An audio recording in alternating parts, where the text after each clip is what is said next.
Okay, so I reviewed the wiring diagram. First of all, my video got cut off, so hopefully you guys have made it to the next part.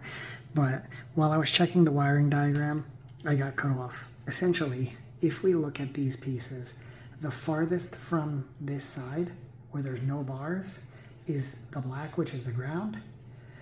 The red one happens to be our power source. So we're in good shape. Black, red. So now we want to get power. So remember what I said. I want to put it all the way over here. So what I'm going to do, I'm not going to just cut this right in half. Why use extra butt connectors? Why cut apart the door part and introduce a weakness? What I'm going to do is I'm going to either use my finger, use a tool, very gently. I'm going to pry these wires apart. Remember, I only want to cut the red one. I only want to cut the black one. So, pry them apart.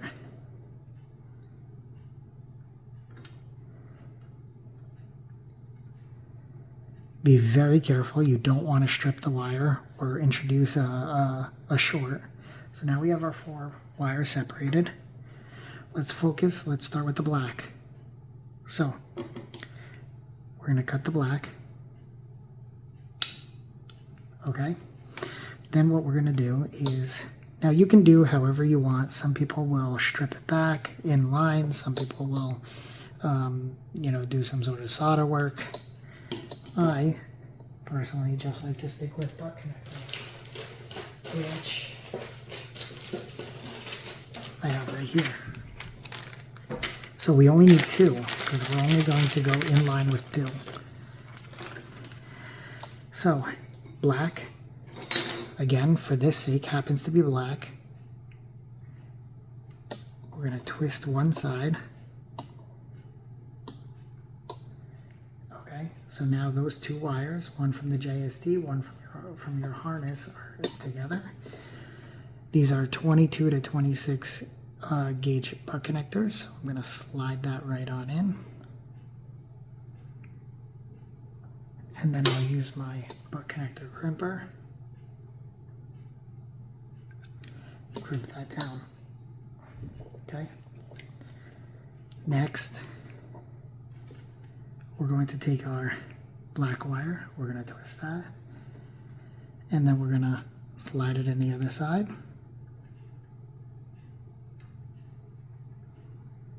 Now, this is always, I want to get a different crimping tool because I always struggle with this part, keeping things in line. So I sometimes like to grip it with my crimper. I'll slide my wire in second. Now, got all messed up, so let me straighten that.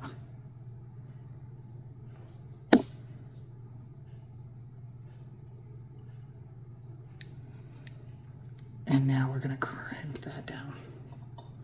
Okay? Now, not like the Hulk, but gently, give it a little tug on both sides so you know you've crimped it down satisfactorily. Now, I'm not going to do it on this video, but this is a heat shrink butt connector, so I would normally heat that up to complete the connection. But now we're going to do red.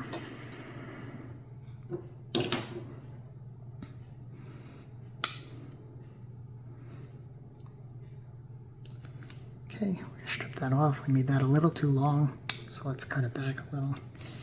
Okay, this side, we're going to strip it back. Okay, now we'll do the same thing. We're going to take our red and our red. We're going to twist them. Now, this goes, as I said before, it goes to pin 1 and pin 3, starting at the side that does not have the bars. So for me, that was black, and red happened to be in pin 3. So just keep that in mind. If your colors don't match mine, you're going to have to keep track of which one is which on yours.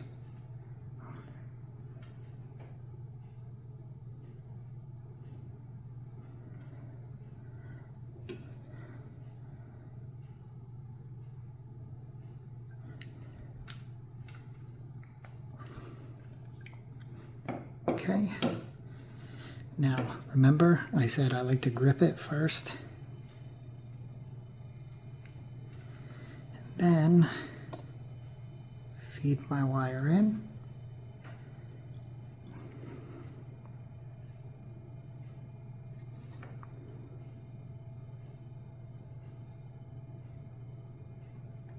Crimp it down.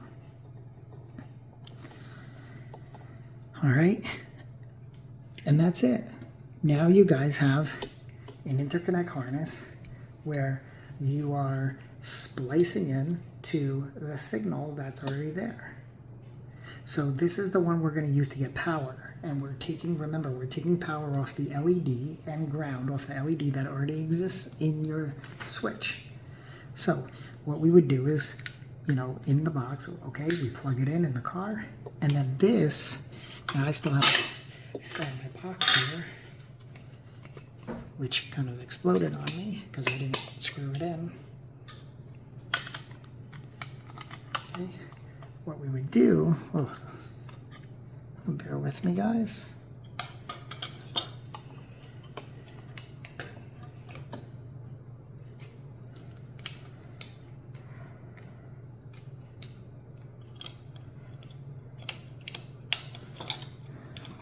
All for testing purposes.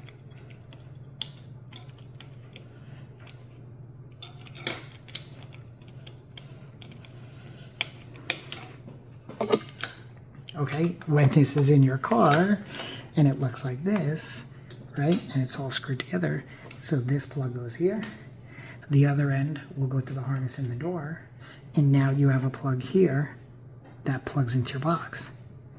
Now whenever your lights, your normal LED light in your light switch would have turned on, it's going to give power to your box, power and ground. So that's how we feed our power into our converter box. So I hope you guys learned something in this video. Apologies for how long it took, and apologies for breaking it up. But ultimately, now you guys know, not just for this project, but for any project, how you can make an interconnect harness and the importance of doing it if you don't want to put splices into your car, or the utility of it rather. Now, real quick before I end here, I will heat these up. As I said, I will cover this thing in some wire loom to protect it, maybe a little bit of black electrical tape to kind of seal the ends, make it look relatively nice. I don't have one already. I did handy with me, but ultimately you want to clean these up as best you can. So in the next video, what we're going to do is we are going to go over the RGB, tapping into the RGB, which is our gray connectors, which have 4 pins. One will be ground, red voltage, green voltage, blue voltage, or some combination of that here. So thank you very much, guys, and I'll see you in the next one. Take care now.